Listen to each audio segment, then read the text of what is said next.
Wow, what a coincidence, Connor. We're wearing the same clothes as last week.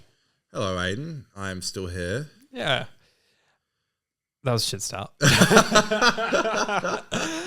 Welcome back to the podcast, folks. Today, this episode is all about ranking Series 2. Not Season 2. Not 1964 and not 2025, baby, because that shit ain't out yet. 2026? But maybe the 2006, sorry? Maybe the fact we're doing Series 2 will help in the algorithm because Season 2 is about to come out. I randomly picked that on top of my head. Yeah, because I gave you so many choices. Yes, Aiden put everything that we've done a few rankings so far, and Aiden put all the ones in that I could pick from, and then went, oh, but maybe don't pick any of Jodie's. And I was like, okay, why'd you list it then? Anyway, and I was like, oh, let's do Series 5. And he was like, well, I'm going to be rewatching it soon. And I was like, why did you put it in there then if you don't want to fucking do it? We're going with Series 2. So we're going to start at the bottom with our least favorite episode of Series 2. And then we're going to work our way up. 2 powders count as one story. And the Christmas invasion is incled. That's the rules. We have to like lube in a little bit. We will. We're not going straight in. Listen, okay, I'm not getting naked on the Thursday, all right? I wish. Said no one ever. Listen, okay? I'm listening, baby. I'm gonna. This is how you sell a podcast. Okay, right? I'm a pitcher. Okay, I'm a buyer. I'm a pitcher. Okay, I have a story to tell you. I'm gonna tell it at the end of this ranking. Holy shit! And don't skip because I'll know. I'll know. I can see when people skip. We check out that view time. Okay, don't skip. It's a cautionary tale. Oh. It's something that happened to me on Sunday, and it was a little bit scary. So stay tuned. It's been a while since Connor's done story time. Yeah. And no, it's not. Remember when I told the story when I needed like shit at work? Remember that? I thought I was going to shit myself. Oh yeah, and then you just went and shot in the toilet. It was the most anticlimactic story. Because like, yeah, you were waiting for like a big reveal. We've all needed to shit. Right. You know what I mean? Yeah, but this is before the toilets in the house work that I'm building, and those portaloos are the most rancid. Retelling is not making it any better. Disgusting thing ever. And I had to drive home. And literally, I've never had before. I thought I was going to shit myself like driving. I've got a worse story that involved me literally having to pick my own shit up off the floor. But did you use gloves? Yes, I didn't just grab them. We're not going there today, by the way. I think I know. Wasn't it when you were camping? No. Oh, I've got some bad stinkers. Yeah. Literally stinkers. Quite literally. Camping. Yeah. Quite literally. Oh, mate. Anyways, nice. Welcome to another week of 50%. Yeah, the only other rule before we go into the theme with Series 2 is that we... You know the rules, Aiden. Yeah, well, they know the rules as well. But let's just say, if anyone that's listening to a ranking of ours for the first time, we will not talk about why we've ranked them in this order until we both have mentioned an episode. For example, if Connor says, I've put The Girl in the Fireplace as the worst episode on this list, and I put The Idiot's Lantern. How'd you know? We will not talk about those episodes until both of us have said that episode, so we don't repeat ourselves. Even though this podcast is literally us just repeating reviews that we've said of these podcasts in the past. They do. But also, no, look, it sounds more confusing than it is. Yeah, it's fine. And if you don't get it, then just keep listening. Just keep listening. Don't be a twat. Follow us on Twitter and Instagram at 50Doctor, on TikTok at 50Doctor Who. I'm posting stuff on TikTok again, which is fun. I am. I didn't see that. Yeah, I'm going to keep going. I'm doing different stuff. I notoriously hate TikTok. I don't think the podcast clips work that well on TikTok, so I'm making stuff for it. Oh, I thought they did all right. Well, I'll put some on when the new season comes out, but I'm not. I used to always make clips from the pod, and I just don't think it was really a lot of work. I don't think anyone really gave a fuck. Remember I said podcast clips are back and they never did it? Yeah, I think about that often. Oh, shit. 50, 50, 50, 50, 50, 50, 50, 50, 50%. Podcast. Bad idea. I shouldn't have said that. No. General thoughts on Series 2? You know, when I'm making the list today, fuck that hurt. Hit my hand on the fucking thing. Making the list hurt. It did. Yeah, because you had to put something that's worse. And we don't like to be negative over here because we're a positive podcast. Last week's no one ever. I was going to say, last week's pod, you literally spent 30 minutes going, Russell. Well, I don't know if Russell's really done his job. He promised me 3 series. I didn't say that. I said he promised us a series 2. A year, which he did, by the way. And I was like, have some perspective. The man is doing his best. Well, I can't live on good intentions, Aiden. Okay. Series 2. All right. look, so what I do is I watched Planet of the Ood, which we reviewed last week, and then I went on to I was on Stan, so I went to series 2, and went down the list, and because I was like, oh, what episodes on series 2? Like, obviously I know, but I was like, just to make sure. I was like, damn, this is a good series, and there's honestly in series 2, there aren't any episodes I generally like hate. I think there are episodes that aren't great, as you'll hear me say in a second. But I think this is a good series. It kind of is iconic. I mean, the show really blew up when Billie Piper and David Tennant. I mean, they were if TikTok was a thing back then, then this would be all TikTok range. Penrose was, and it's kind of cringe, but I still love it. But that would be my biggest downfall for series 2. Would be it's kind of cringe, and I think, it's only really, I think the tonal shift to a much more lighter version of Doctor Who than series 1 was is a little bit jarring for me. Sure, no, particularly definitely. early on in the season, but yeah, I think that Ten and Rose is kind of, I think the only time we ever got anything close. Allow me to rephrase. I wouldn't say the only time we got anything close, because I think it was kind of the same. Was Amy, Rory, and Matt? I think was the last time we got something as big as like Ten Rose. I think the Dr. Donna came close, but you're saying Yas 13. Fuck no. You have to beat that response out of me. Yeah, right. I ain't saying that shit. All right, shall we jump in? But yeah, let's just jump into it. Let's just jump straight into it. No, I can't wait for us to say. I can't wait for us to say the same bottom one at the same time. An episode that no longer exists. 3, 2, 1. Tooth and Claw. Wait, what? No way, dude. No, no. That's your least favorite episode of series 2, Tooth and Claw. Mm-hmm. Do you think it's bad, or do you just not like it? Did I stutter? I can't talk about it yet. Well, because I'm processing. You remember my process brain's your trauma numbers, when you get to it. My brain's numbers and the algorithm is computing. Well, your algorithm is false, I'm afraid. All right, number 10 for me is The Idiot's Lantern. What's yours? New Earth. I thought you loved New Earth. New Earth can suck my cock and balls. Okay, all right. Okay, well, let's talk about it, because my number 9 is New Earth. I thought you really liked New Earth, and I seem to remember me being like, New Earth sucks ass, and you being like, New Earth's the best episode of all time of Doctor Who. It's Wild Blue Yonder, but on New Earth. I've never said that. No, you haven't. Ever. But I remember you frothing at it. No, I mean, okay. When I was a kid, watching New Earth, it traumatized me so much, like so much. It fucked me up, because I still do. I get eczema. And what are you, the Absorbaloff? It did eczema. You mean eczema? Classic. I used to get eczema, still kind of do. It never looked anywhere near as gross as what was in the episode, I should clarify. But it made me feel like a freak, because I would get that. And I still, when I get stressed, I get bad eczema. I get mostly I always get it like here. I don't know what part of the arm this is called. It's like the armpit for your I remember in school we used to call it the vagina, because people would call your elbow your weenus. Right, the vagina. Yeah. Yeah, so we've covered some good ground today. But here's the thing, right? For sure. Lots of body parts and fluids. I think when going back over the episodes through the 0.5 seconds that I took to make this list, I think that it just didn't. A lot of the episodes that I put low, it was just like, did it stand out to me? Does it leave more of an impact? It was more like, what of an impact has it left on me? This one didn't really have it for me. Still an episode I enjoy, but it's like I never go like, oh, I really fancy watching New Earth. No. Like I have that with so many episodes. New Earth is just not one of them. Seeing Cassandra again was really cool. Face of Bo again is obviously beautiful. There's that beautiful bow. I think the score. No, it's the face of Bo's from series 2, and then Bo's from series 3. Yeah, the series 3 one's really beautiful. Beautiful. Yeah. The more of an orchestral vibe. New Earth for me is such a nothing burger.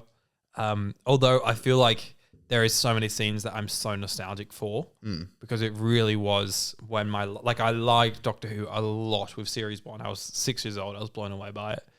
But like series 2 definitely is when I fucking fell in love with Doctor Who, and it's been there for the rest of my life since, you know.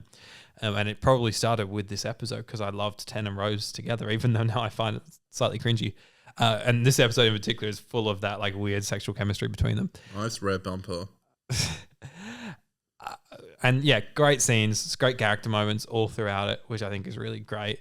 But just doesn't do a lot.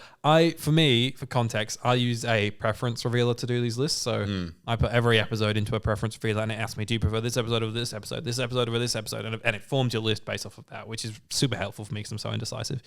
And when I got to some really tough ones, not in terms of the best ones, in terms of episodes that I find mid-tier, that I was really struggling to place, I run it off of, would I prefer to watch this episode? Like right now, if I was told I had to watch one of these episodes, which one would I want to watch? Yeah. And that was how I made some of these decisions. So it's hard to make the list. I try not to overthink them because it's like otherwise I'll be there forever. Yeah.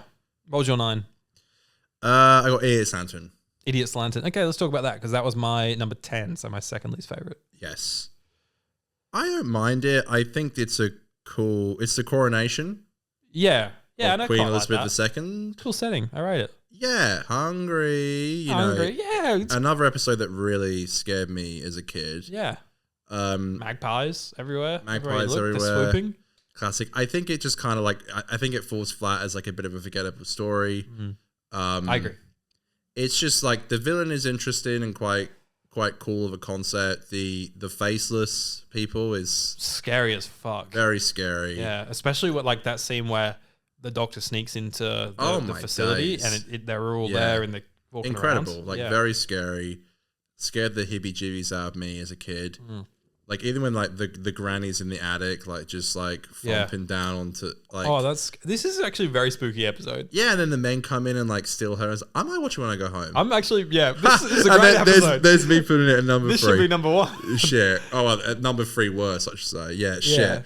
Errol Lynn, I think, directs the shit out of this episode as much as he can.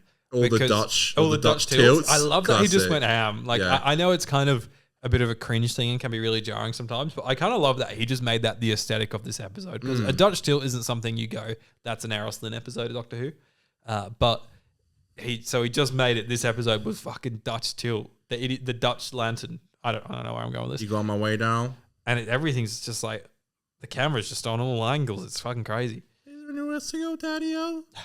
Quite it all day. The biggest thing that I struggle with this episode, I remember old pal of the show, Dylan, once said that their major frustration with this episode is that the Doctor convinces the son to go and amend with the father. Yes. And he's obviously he's just like this toxic, horrible guy. Yeah. Yeah. So I understand where Gaddis is coming from as a writer for this, where I'm like, the Doctor would always want everyone to be friends and to be the bigger person in situations. I totally get that. And so to an extent, I'm not so mad at that, but I think you could have the same ending with maybe just a couple of lines from the Doctor being like, make sure that relationship doesn't go back to that.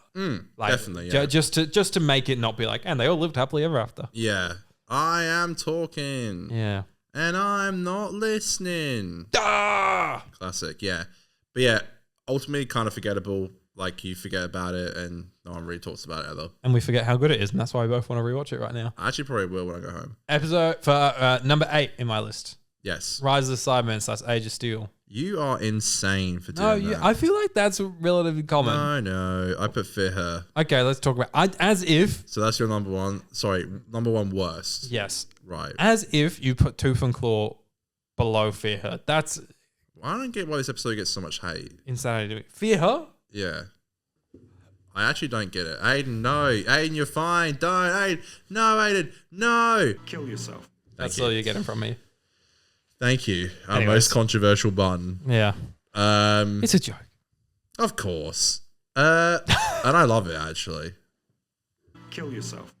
I don't know. I really like this episode, and it scared the hippie-jibbies out of me as a kid. I don't know. You got scared of fucking drawings. Well, they sing that Kookaburra in the burnt tree. Which, by the way, Men at Work got copyright strike for that because they use it in the song Down Under. Yeah. The Flu. Yeah. I remember my cousin Sam in the UK was so traumatized from this episode, he couldn't sleep for like 3 weeks, maybe more. Aiden, what are you doing? You know what I'm talking about?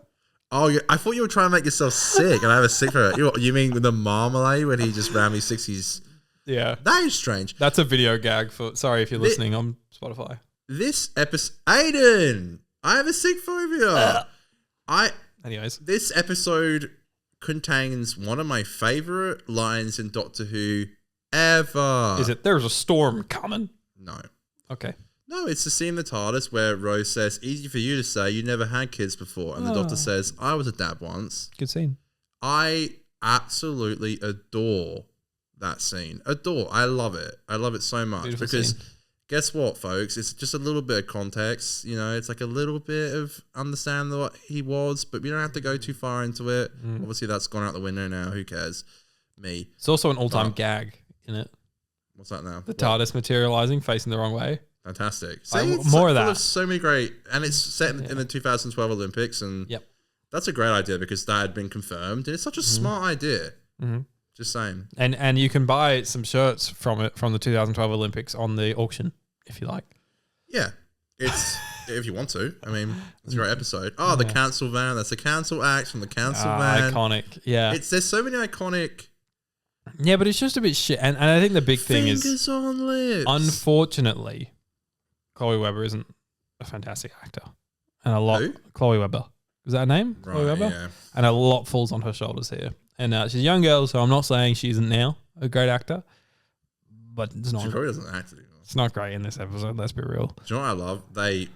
There's a scene where to prevent her from drawing, they take away all the pencils from her room, and there's a scene where she runs up to like a Barbie doll and like pulls off its head, and there's hidden pencils in it. It's just a bit silly.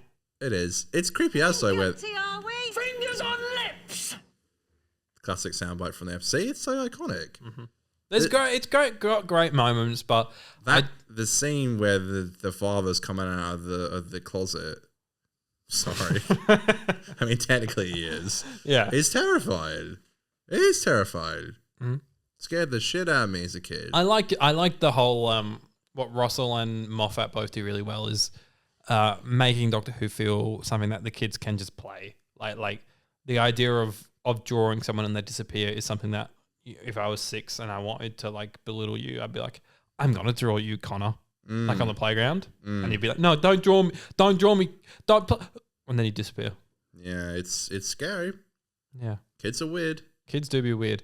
Okay, so that was your number 8. My number 7 is Love and Monsters. Right. Same. And I really struggled between Love and Monsters and Rise of Cybermen Age of Steel. That was my biggest one where I was like, Oh, is get this outta here. 7th or 8th? I don't know. That's such bullshit. I was talking about Love and Monsters then. Yeah, it's such a good fun time. It's great. There's a watch along on our channel with Crispy Pro actually, which incredibly underperformed. I don't know why. Yeah. Uh, Especially compared, a lot of those watch ones have done very well retrospectively.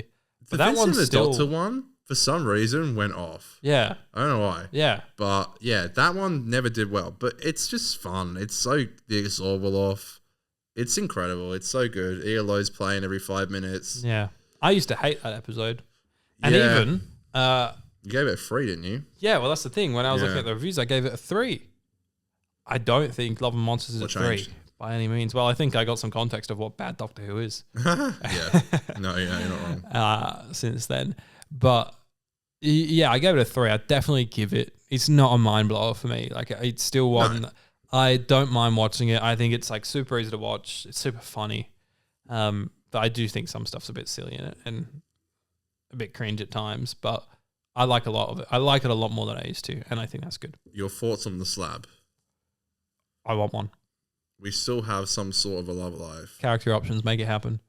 Yeah, it's fine. But it's a hole. So you and your partner can play. Anyways, Christ. number Wow. 6. Brilliant. Number 6. Jesus, Aiden. Score reunion. Okay, mine's Christmas Invasion. Are you fucking dude? This is alright. I'm right and you're wrong. I'm sorry. What the fuck are you doing? Well, my number 5 was School Reunion. Go back to selling sex toys from Love and I Monsters. can make a business out of this. School Reunion, and you have Chris's Invasion. Jesus. Yeah, but my number 5 is School Reunion. So we're on Okay. the same part there. Let's talk about that one. I think it's a really fun script. Yes. And I think having Sarah back is amazing, and Elizabeth is fantastic. And I think her and Rose are fantastic. I love the rivalry tone fun. Mickey, you know, but he's still quite fun in the story, and it's fun to have like Scooby-Doo. Like it's so Scooby-Doo. Yeah. Like it's a mystery in a school. They're investigating. They're staying overnight. It's probably like the most Scooby-Doo episode of Doctor Who, I feel. For sure. The teachers stay It's in an the- investigation. Like they're investigating the school and stuff. Which is great because obviously Sarah is a fucking journalist. So it's like Correct, awesome that Mindo. they really made the story reflect that. Yeah. So sorry. Just to close off, I think the biggest down part is that the Krillitanes, whilst I think as a kid, I liked them. I wanted the toys of them. They were pretty iconic, but they're a bit of like just a monster now. Like they're not really anything like a shape-shifting monster. We've had thousands of them, you know. I could understand if this episode came out now. Cool design. It'd maybe be like Rogue, where it's like the Childra, whatever they're called, the bird people. They're just shape-shifting monsters. They turn into birds. Like, we don't run home saying they're an all-time classic. They're just another monster, really, for us. And I feel like the Krillitanes are sort of like that. Yeah, this is a really fun episode. Like you said, Sladen's incredible. Like her bouncing off of like Rose and stuff. It's like so fun. K9's in it. Mickey's really fun. The Doctor being like a teacher, physics, and Rose being like the dinner lady and stuff. Anthony Head is in it as a guest star, who's really great. Carly's Crack's dad. Carly Crack's dad, yeah, exactly right. Niche as fuck reference. It's really fun, and this episode, here you go again, made me so fucking scared about going to school. I got so terrified. Do you think the teachers slept at school? No, maybe I don't know. No, I don't think so. I just think it scared me so much. Like, what if my teachers were trying to kill me?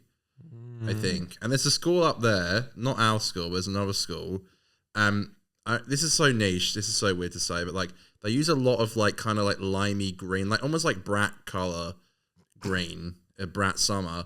And I know there's one little shade of that green on one of the schools up there that I saw, and I got so scared that my parents were going to send me to it.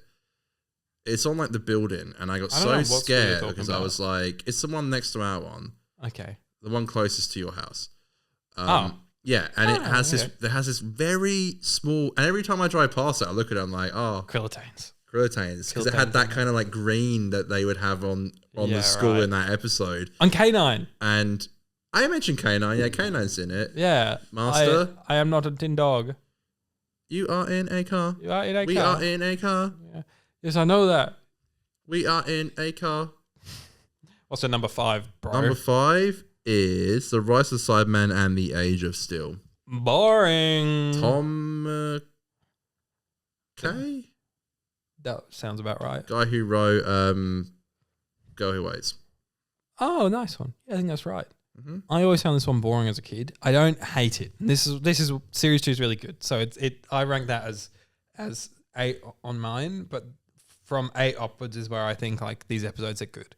I just found it a bit boring when I was a kid, and I think maybe a rewatch would help it a lot. Because the parallel world stuff's cool. Like, yeah, there's a lot going for it, but I think for You me, mean Pete's World?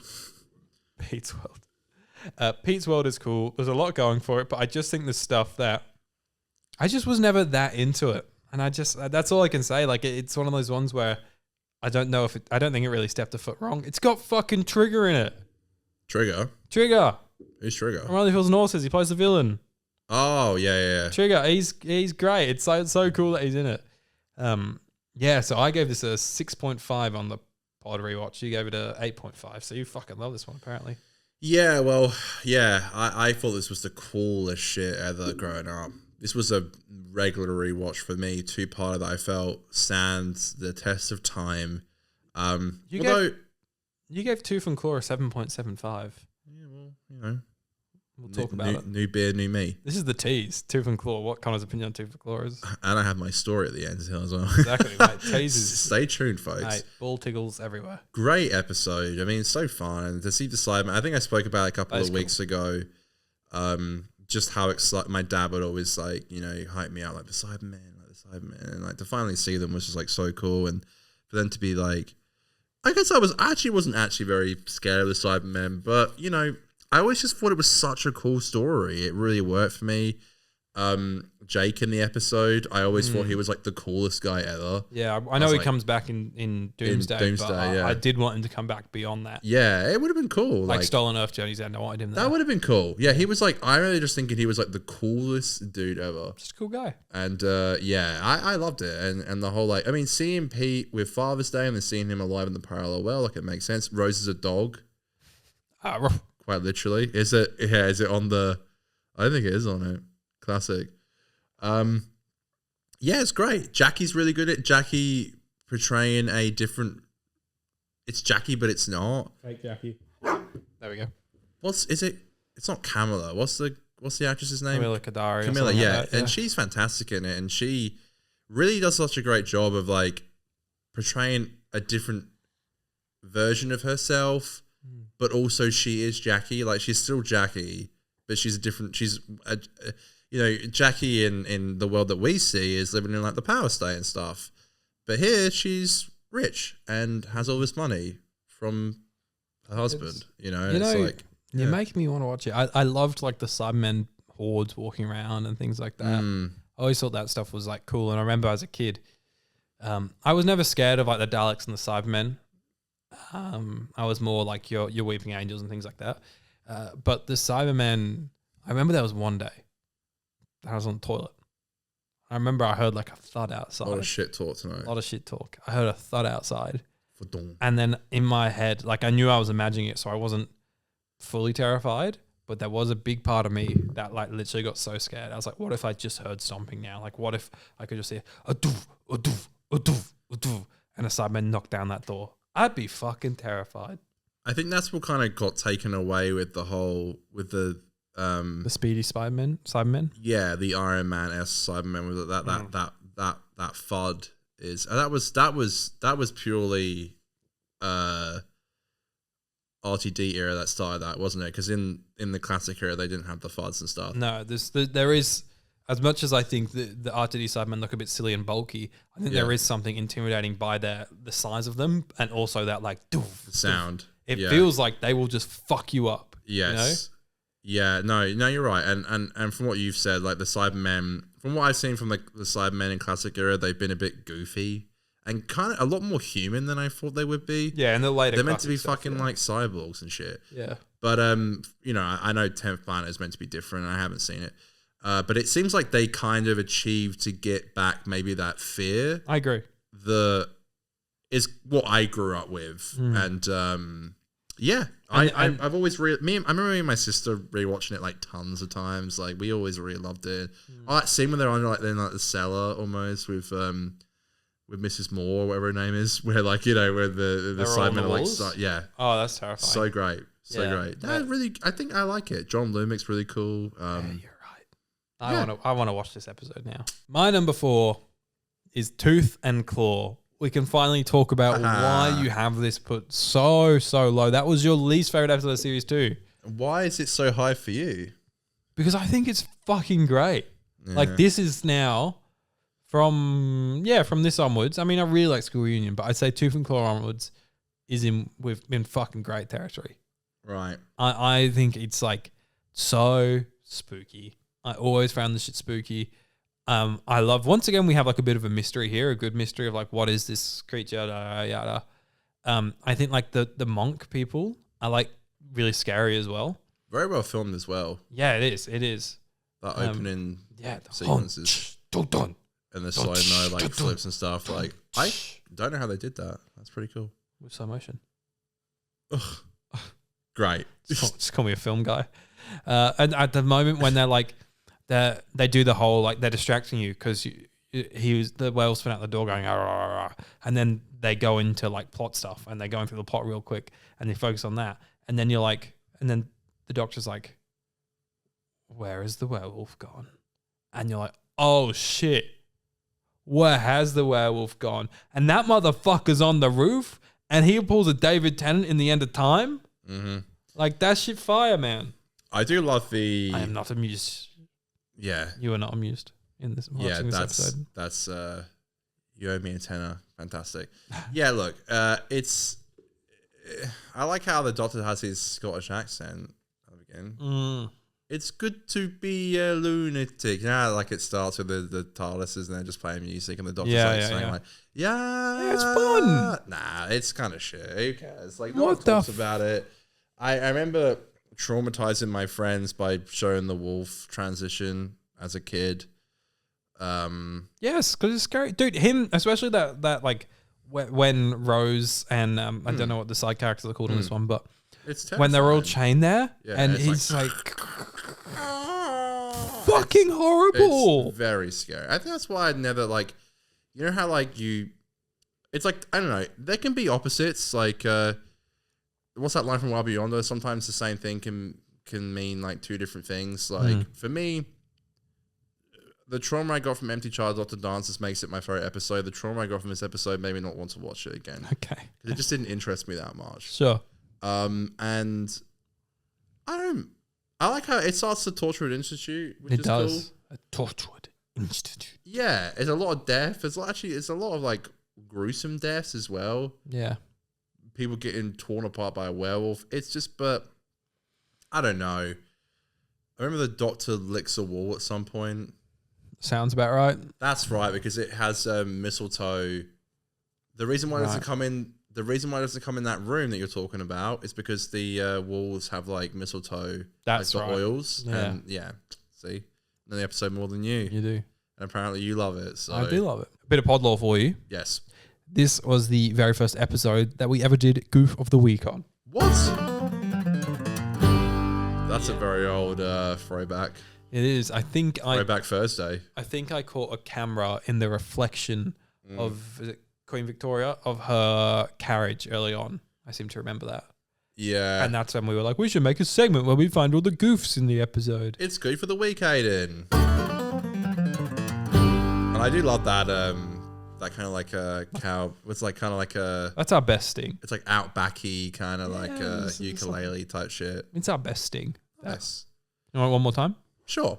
For old time's sake. For old time's eye. We just did that 3 times in 2 minutes. You just not find Goof for the Weeks anymore, or you just? Well, the show's pretty well made now, and I feel, I'm like, we don't need to be like, what criticize? There was a camera in the reflection. Who gives a fuck? Yeah, we're still trying to get Jamie Magnus Stone on the show. Yeah, we couldn't criticize this stuff. What's your number 4, baby boy? I'm gonna Ghost and Doomsday. Okay, well that's my number 3. So let's talk about it.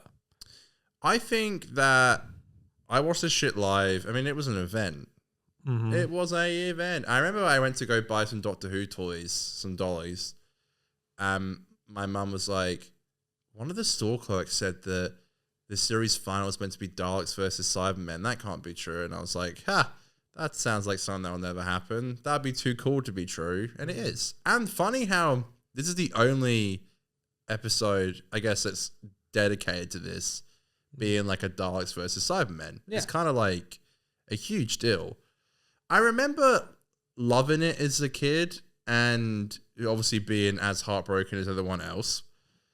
But I'm not sure what score I gave it on rewatch. Sorry, Aiden, to give you another job to do. Mm-hmm.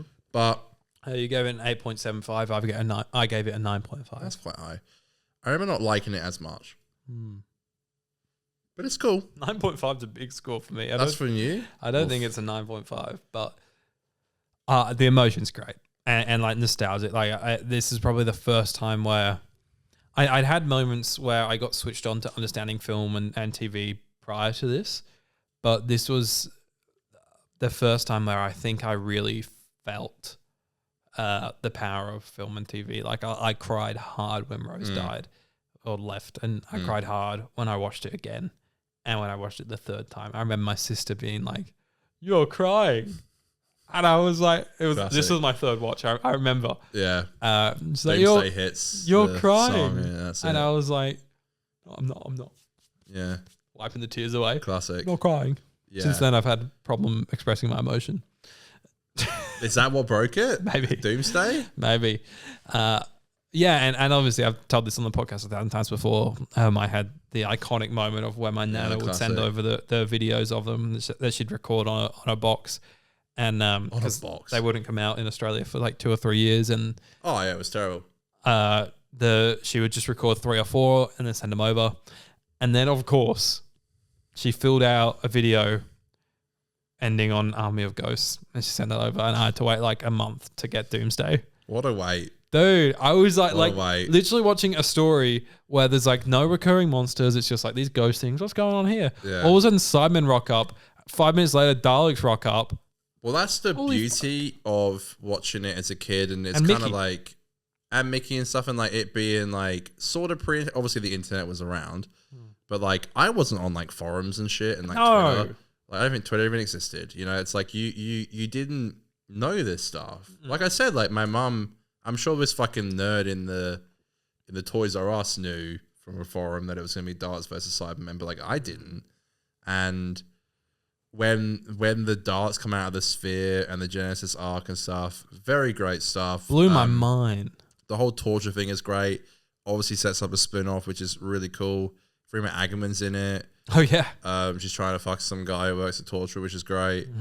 And those scenes are spooky in the oh great. Yeah, where they're like the construction area. Yeah, so good. Where they have the hidden conversion. Yeah, it's so it's really good. I remember it not maybe I'm misremembering. Maybe I'm thinking of the series 3 final. But like, look, obviously when you're a kid, your emotions are running high, and like, you know, it's like, I think this is iconic for a reason. I think it didn't hit as hard as I thought it would on like a rewatch, but and I haven't rewatched it for a long time. I remember Dalek Sec being like so cool, and the Black Dalek, and hot and sexy. And mate, like the cult with Skaro and the Genesis arc, and like just learn like Daleks having names and stuff. So good. Yeah, and obviously that ending is so like impactful, and like, you know, it's like, and you know, I give props to like Billie leaving when I think she could have easily. And I don't blame, like, this sounds now like I'm trying to shit on like Jenna, but like Jenna stayed for like 3 series, and it's like, you know, I think leaving in like, sometimes you got to leave in your like prime and people will remember you, and damn right they did. It's like, I feel like Rose could have just continued on until David fucking left. Yeah, probably. Like they could have just kept going together. And I think I respect Billie for being like, I've done my bit. Yeah. And I think, and that kind of set the precedent for the rest of New Who as well. Exactly right. And obviously she does come back, but obviously not as a full-time companion. But like, yeah, I think the impact that she had on the show, and Eric, by the way, everything I see from Billie, she just seems like the most lovely, like beautiful woman, and she's so sweet, and she's working with Chris again for Big Finish, which is awesome. Oh man, yeah, news. Yeah, news. Yeah, you know, it's like I really like Billie, and I love what she did for the show, and yeah, Daleks versus Cybermen, a big concept. Yeah, big concept. All the stuff with the void's really cool as well, with the putting on the glasses and stuff. That's cool. I got 3D that. glasses. I don't really do pop vinyls, but most of my pop vinyls are like in a box in the back. I love how you always have to say that, like, I don't do pop vinyls. I don't do that, but yeah, because I'm moving. I have all my fucking, you know how many pops? So I got like fucking so many. 80, and I'm like, I don't know what to do with these. Bin. No, I'm gonna put them in the bin. Well, I've got the 2 that I still keep out are my Doctor Who ones, and one of them is Matt with handles, and the other one is David with the glasses on. Yeah, it's classic. So, pop vinyls are cringe, says Aiden. They are cringe. Does he have the glasses? Maybe he doesn't have the glasses on. I think he does. He does? I think I've seen it in your room. Does he have the glasses on? I think he does. Well, there you go. Anyways, it's a pop vinyl with the glasses on it. I know there is. I'm just like, I don't know if that's actually the one that I have after I told that story. Connor, what's your number 3, baby boy? Christmas Invasion. Okay, that was my number 6. What a classic. So yeah, it's great. Feel good. Why is number 6 then, Aiden? Just seen it a million times. Like, it's a shit thing to say. Is that really a good reason to put it at number 6? Well, like, yeah, I mean, it's a great story, but put it this way. Above Christmas Invasion for me is School Reunion, 2 for Claw, Army of Ghosts, Doomsday, and then two other stories. Like, all those stories, I know you disagree with 2 for Claw, but all those stories are fucking great. And so is Christmas Invasion. It's just not as great for me as those other ones, and maybe there is a bit of that rewatchness where I've seen it too many times. But like, yeah, it's a really good episode. I rewatched it this Christmas. I tend to always rewatch it at Christmas, this one for some reason. And I'm gonna get killed by a Christmas tree. Fucking great shit, man. So it's so classic. funny. I think it gets a little bit boring in the second act. Pilot fish. When they They were just pilot fish. it starts funny. It's fun and happy when the Christmas trees are spinning around and shit like that. And like the stuff at the end when like David comes out of the TARDIS is great. But then there's just like 15, 20 minutes in the middle where it's like, oh, we're in the wherever they are, the wherever those fancy people are talking, where they're talking about Torchwood and stuff with Harriet Jones. I just get a bit bored with that stuff. Tower of London, I think. Yeah, there you go. Yeah. I get a bit bored there, and I get a bit bored of like the scenes are nice, but I think we just keep seeing like Rose be like, "Come on, Doctor, wake up," and then she Maybe watches if I the put the news. sonic screwdriver in his hand, in his limp hand, he might wake up. Jesus fucking Christ! Well, that's how she me. felt. That's how she felt. Fucking hell! Yeah, that's me acting. Great episode. Yeah. Aiden's wrong. I'm not saying it's bad. I'm just saying I get a little bit Aiden bored. is wrong. This is so good, man, and it's you know, not many Doctor Who episodes can get played in my house, particularly not Space Babies. Okay, this is an episode that can get played all the time, and it's fine, and it's a family pleaser. Except my day isn't like fucking any Doctor Who, it seems. Unless it's the John Cybermen, Pertwee or the Cybermen coming out or of the the Cybermen sewers. coming out of the fucking London Underground, which apparently isn't even true. I don't think that is it. But yeah, no, this episode's fucking amazing. It's so great. David's incredible. Just the fond memory. I watched this live. Half of the applause. In the UK, in the United Kingdom of Blighty. I was in Blighty in it. And I watched the episode in it, and I was just in love with it. And David instantly clicked with me, and I just have such fond memories of watching it live. And then obviously I told the story a few weeks ago when the next time trailer played for the series 2. Series 2, and seeing the Cybermen made me go, Elite. Cyberman. just run up to my dad and went, "Dad, the Cybermen."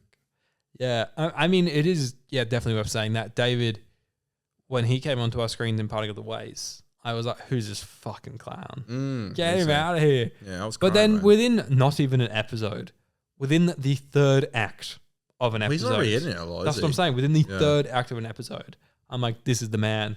Christopher who? Never heard of him. Keep bringing this guy back. You cut my hand off. I hope I get to see him when I'm 26 watching Doctor Who again. Classic. For specials for the rest of my life. Fantastic. It's probably gonna happen, man. He's like the he's the new Who Tom Baker. Yeah.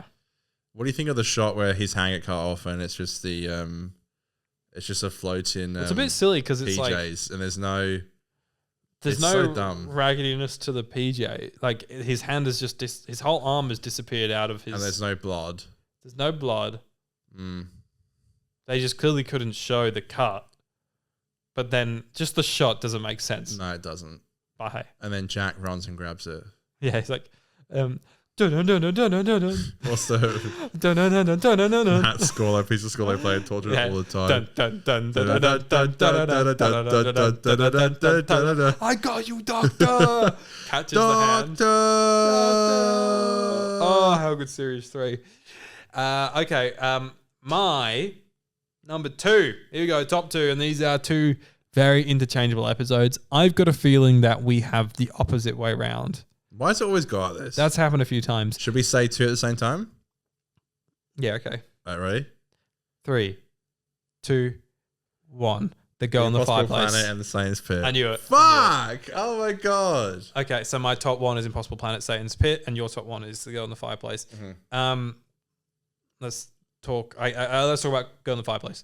Okay, I for a long time would have put this at number 1, and the thing is, I think these top 2 are the top 2, and I think they are like number 1 together for me. Like I think So we're the goats for putting it together. that's it. Unironically, we did it together. I think they're fucking amazing. All 3 episodes here are amazing. And so is the season 2 finale just underneath this. But these 2 are the best of the best of series 2 for me. And I did have to separate it just by saying, what would I want to watch more right now? And the big thing as well that made me put this first is even though The Girl in the Fireplace has made me very emotional multiple times, I think one of the most surreal moments of me doing the rewatch for this podcast that I had was feeling an emotion for a scene that I'd never felt emotion before for in the past, which was the end of Satan's Pit when they reunite. And, you know, we found out when we did that podcast that was the last scene the two shot, and it really rings true. It's really beautiful and emotional. And the lone Daleks playing. Yeah, that's what I was about to say. Yeah, the score's amazing there. And I got so emotional watching that on the rewatch. And yeah, for me, I'm just like that. That's probably at number one for me because I just think it's fucking great. The Ood was such a great invention. I didn't end up talking about The Girl in the Fireplace, sorry. No, okay. But they're both GOAT episodes. I don't know what else that to ending say. is beautiful because, like, you know, Rose says, like, he said I was going to die in battle, and the Doctor's like, he lied. And it's like, but you know that the Doctor knows it wasn't a lie. Yeah. And he knows it's coming. And we know she goes to battle. And exactly. And she carks it, kind of. That episode, the Satan's Pit and Impossible Planet, it's so incredible. I think it's such a rare example of the actual cast and also characters, the guest cast and characters all being like incredible, and they're not just no, there's like 2 Ram security who die, who have like don't even have names or don't even have lines. Yeah. Apart from that, all the other casts are like actually fleshed out, and you actually care about them and you like them and have personalities. And it's a story about faith. I remember, I think I mentioned this on the podcast. I watched this YouTube video once. A guy he has like a channel where he talks about all kinds of shit, but like he doesn't talk about Doctor Who, but he made a video about Satan's Pit and Impossible Planet, about the whole faith concept. And faith is such an interesting topic, I think. You know, it's like, even if like you don't have the religion, like I don't personally, it's like, I think faith is incredibly interesting, and I completely understand why people have faith. And because we all want something, yeah. Like, we all have faith in something. It's just whether or not it's a religious thing that we have faith exactly. in. You know what I mean? So it's a very universal thing. 100%, yeah. You know, it's like, I mean, we all have something in common on Earth, is that we don't necessarily know why we're here or where we're going when we die. And I think that is such an interesting concept. There's a line I quote a lot, which is, this is going to sound so cringe, I don't know why I'm saying this. When people ask me, like, if I'm religious, and I say, like, I'm not, and they ask me why, there's a line from the Doctor where he says, because Ida asks him, do you have faith? And it's like, what do you believe? And he says, I believe I haven't seen everything yet. And that's what I always say. I always say, I believe I haven't seen everything yet. And I love that. And I think it's a base on the Siege story that kind of started it all. And it's just so great. The score's incredible. Yeah. The Beast is great. Yes, classic. Come on. Like almost like this. It's like almost like a submarine with the doors with the spinning wheel things. It's great. Yeah, it's a great little thing. It adds pressure. Yeah. Come on. And the sequences with like the air vents shutting so they can keep the oxygen in there. Oh, it's so intense. That is so great. Right on their tail. Old mate has to sacrifice himself. It's fucking so good. Part 2 is like a rare time where part 2 is like just as good, if not better than part 1. Taking the Doctor out of it as well and making his whole bit just be like deep monologues. Yeah. And then facing off against a 2006 CGI monster. Voiced by Sutek. But he does such a good job, and those scenes are so fucking memorable. And it is kind of the first time he admits that he loves Rose, because he says, like, if you see Rose, tell her, oh, she knows. And that's when he falls to like let's off the hatch and falls down to the pit. Yeah. So it's like the first time he actually, which is like, again, it's kind of cringe, but it's like, you know, it's like the Doctor being in love, but it's like whatever. But yeah, it's like the first time he admits that. And all the stuff they do with like Toby and stuff and the devil, like I think it's just Toby. Like even like the welcome to hell thing, and like, you know, the don't look at me. I mean, how fucking terrifying. Like and the concept of a piece of like a scripture text that is so old, and it's before time itself, that even the TARDIS can't translate. Fantastic. I can't remember who writes it, which is so terrible. I probably should, but I don't think he ever came back. God damn it. But yeah, it's fantastic.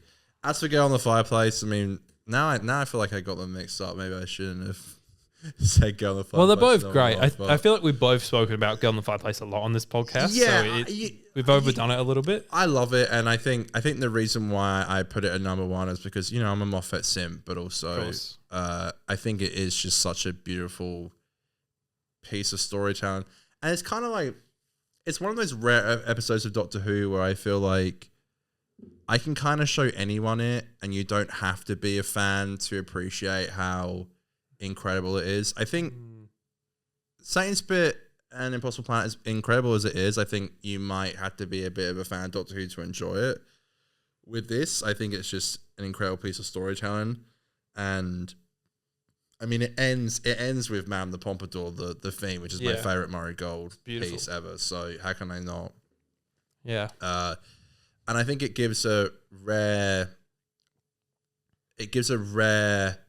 side of the Doctor where he did fall in love, and maybe I'm being sappy, and please stop me if I am, but I have had a few examples where like maybe I was traveling and I met a girl that I knew I would never be able to be with because she lived in like the other side of the world to me.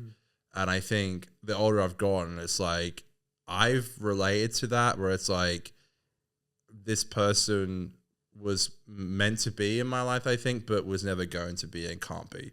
And that's kind of like what I took from it. And as a kid growing up, I always just was terrified from it, thought it was funny, scary, exciting. Moffat just gets you in those feels, and it just has such a special... the idea of just like this space station just being in the middle of space, in the middle of nowhere, and it having this fireplace, and one of the final end shots is like the fireplace finally going out, and the final message that she writes, Runette, to the Doctor. Fucks me up every time. There's an awful wide shot where it looks like it's shot on GoPro 1, as you say. Yeah, there's like 4 pixels in the shot. But yeah, again, ending on that piece by Murray Gold, Man the Pompadour, is again my favorite piece from him. And then you see the ship's name that, which is why they went after her, and then the photo of her, or the painting rather. But so beautiful. Before I say my piece on that, I'm just going to say Impossible Planet is directed by James Strong and written by Matt Jones, who never wrote for Doctor Who again after this. James Strong, that's right, I remember him. And so Girl in the Fireplace, fucking beautiful. Like, I just agree with everything you said. I think it's got my childhood scariest Doctor Who scene in it, which is under the bed, Clockwork Robot. And the score's so good. And then the legs. Almost like, so good. Yeah, it's terrifying. Like, that whole sequence is terrifying, and it, like, when it storms around with its arm out, fucking scary. Like, Moffat... You know who monsters are scared of? Me. So good. Moffat does such a great job at writing kid characters for the most part. Not all the time, but most of the time. And the Doctor. Yeah, he does. And yeah, he does what I love in shows, stuff like a romantic stuff or stuff that makes you really feel, stuff that is just sad. But like there's a beautiful journey along the way. Like, yeah, it's like I look at Madame de Pompadour or The Girl in the Fireplace, and I think like the ending is so sad. But I love the emotional journey that we go on, and I think it's almost a melancholic adventure, some might say. But like, so you have so much joy, but it's like juxtaposed by knowing that there's so much sadness still to come, which is how I really feel about We Live in Time, that new movie with Florence Pugh and Andrew Garfield, where you have, for example, this isn't a spoiler, it's literally in the trailer, it's what the movie's about, but you'll have there's a scene of them having, her giving birth to their child, and it's so beautiful, it's hilarious, it's so well done. But then the scene that is after that is a scene of her being diagnosed with cancer again. And it's like the whole movie is juxtaposing scenes in 2 different parts of their life. And I feel like this is sort of that in a way, where it's like you have these happy scenes, but you always know, you can tell the way that her life is progressing and the jumps between the time windows growing stronger, that this is never going to work out. Well, it's also a parallel to what he's going to have to eventually face with Rose. Yeah. Because that's never going to work. That's a good point, yeah. It has a parallel of that. It almost was like a fast version of a very quick version of what... Taylor's version. Exactly. And there's also, you're right, it's got good humour, It's got The a fucking horse. Yeah. Dude, I'm not your mother. So good. And then it all Incredible. comes together where it comes through the window at the end. It's great. And the window closes. Yeah, Yeah. so good. Beautiful The stuff. clock on the mantle is broken. So to summarize, Great fucking series. great fucking. I'm watching a series 2 tonight. I never really look back at series 2 as like a good one, and I don't know. It's one that I loved as a kid, but as an adult, I Yes. was a bit more like, it can be a bit cringe at times, but fuck it, it's great. So for me, it went Fear Her, the idiot. Let's go one by Sure. one. All right, Fear Her. You. Tooth and Claw. Idiot's Lantern. New Earth. Number 9, New Earth. Uh, I've made such a mess of this. Holy fuck. All right, hold on. 11, Fear Her. Tooth and Claw. 10, The Idiot's Lantern. New Earth. 9, New Earth. The Idiot's Lantern. 8, Rise of the Cybermen Age of Steel. Fear Her. 7, Love and Monsters. Love and Monsters. 6, The Christmas Invasion. School Reunion. 5, School Reunion. The Rise of the Cybermen and the Age of Steel. 4, Tooth and Claw. Army of Ghosts and Doomsday. 3, Army of Ghosts and Doomsday. Christmas Invasion. 2, The Girl in the Fireplace. The Impossible Planet and the Satan's Pit. And number 1, The Impossible Planet and the Satan's Pit. The Girl in the Fireplace. Slay, what a series. Connor, Thank you for joining with us. That was beautiful. no, tell me your story. Oh my god. Tell me your story, boy. I had my first car crash. Oh no, are you okay? I It know wasn't you're bad. okay. I've just been sat in a It room with you wasn't for 3 bad. hours. I backed into someone Oh. into their car. Their left the passenger seat, left side. Well, once again, not quite as exciting as the story you set up. Oh come on! You- A car crash? Your last story, yeah, it's not really a car crash if you just like love bump someone. Oh, okay. Look, I've been in a car crash before, if that's the case. have you? Yeah, it was a When? front-on little bump into someone on a road, moving cars. Right. Okay. Sorry, it was so fucking. It's in this stupid fucking ass car park that's like kind of near my house, near like a. It's near like a kind of like grocery store and a BWS. Yeah, I know the one you're talking It's about. I so was there today. shit. And I was just so fucking like pissed off in myself. I reversed out fine today when I was there. Fantastic, Aiden. No, it's not the one you're thinking of. It's not that way. It's this way. Yeah, that's what I'm saying. Yeah, Oh, okay. I was there Look, today. I It is shit. was a good citizen, okay? I came out and I was like, let's exchange details. And from the get-go, I was like, listen, I will cover it all. But hear this, right? I think because I was such a nice guy, I think she felt sorry for me. And she was like, I'll get back to you. And so far, she hasn't. When was this? Sunday? Yeah, Today's right. Thursday. How bad was the damage? Not that bad. No. It was about, sorry people, not on video, but it was about 10 centimeters. Like just a scratch? It was a little dent. Yeah, okay. It could probably be like buffered out, and it wasn't a paint job. It was like no paint on the car. So, and the car was like older than mine, and I think it was a bit beaten up already. Yeah, okay. Uh, So a bit of but shit. I was in a different world. Here's the thing, right? I was behind on my meds, and I hadn't taken them for a few days. I'm changing that, by the way. I've been really good this week. Good boy. But I went to go get them, and I was a little bit like brain foggy, and then I just like go and pull out and go thunk, and I'm like, oh fuck me. But she was so sweet, and she was like, oh you poor thing, and I was like, look, I wasn't looking for sympathy. I 100% was like, look, I'll give you whatever it is, I'll cover it. Were they older demographic or? Probably about my mum's age, so probably about 50s. Yeah, right. Yeah, really nice woman, and yeah, just keeping you guys updated with my shit. Aiden, I'm sorry, I can't bring a story anymore. It's a good story. I feel like you're like a fucking critic No, when I but bring you- in these stories. you're like- If it's not a shitting story, it's a story about me being in a car crash. Because you're like the Sun, you like start like a headline. Like you did one was like, I almost shat myself today. The climax was you just went to the toilet. You just needed to poo. And this one, you're in a car crash It today. wasn't just that, and it was You just bumped. some form of drinking too much the night before and eating food too quick, and it was more than just needing to shit myself. It was like But you didn't shit on the floor like me. anyway, I never crashed, and it's so funny. Someone asked me on the Friday if I ever had a car crash before, and I said no. Jinxed And on it. the Sunday, I did. So don't say the shit. Don't shit on the floor. Did you use gloves?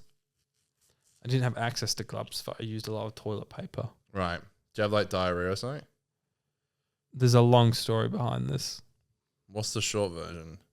Oh, it's so gross. You This don't have is to say it. It's okay. no, I'm not. I'm actually not going to say this. This is too gross, Okay. and I don't think anyone. Did you have a dicky belly though? Like a bit of a bug or something? No, I'll tell you when we cut the mics. There's a reason why my poo was on the floor. But that is not to talk about on this podcast. I can't imagine why, but okay. I'm not sure what's worse, them not knowing or them knowing, but I think the people that signed up for this Doctor Who podcast do not need to hear Okay. why my poo was on the floor. Okay. Nice.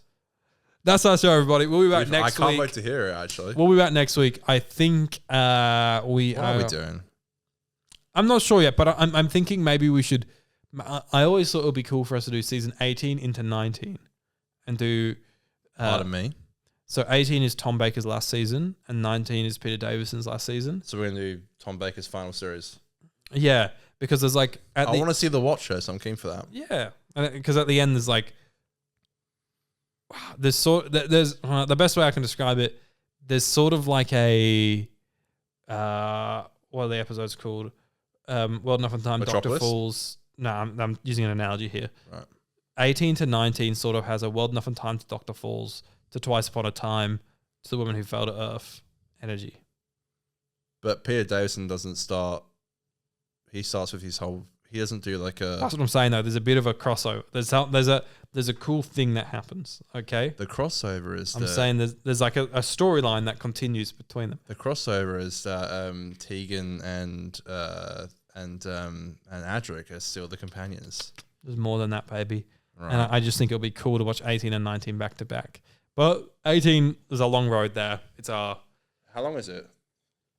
I remember it feeling very long back in the day. It's probably like mid-20s episodes. Like badly long, or? I just remember not really liking the episodes that much for the most part. Until Well, that's towards kind of the when end. Tom didn't give a fuck anymore, wasn't it? Yeah. So that'll be interesting. It But was yeah, like, I don't maybe give a we'll shit do... anymore about this Doctor Who show. It's maybe- nicotine gum time. Maybe we'll do the Leisure Hive next week, the first story. So yeah. Can't be as bad as Robot. Robot's great It's alright. compared to the Leisure Hive. We'll see. Maybe I'll enjoy it more. It's Aiden and Connie's podcast. We're doing Doctor Who rankings. Doing Doctor Who rankings. Gonna go and watch some Breaking Bad, I think. And maybe I might watch Idiot's Lantern. There's so many season 2 episodes that I want to watch now after doing this. We inspire, we create, we Inspire can't lie. ourselves. I got work off tomorrow. I was so happy. I'm gonna lie in and I'll be up at scratch the my ass nuts. crack of dawn, mate. And he's a working class man. These outros have gotten worse. yeah, there's nothing to talk about. I need a pee.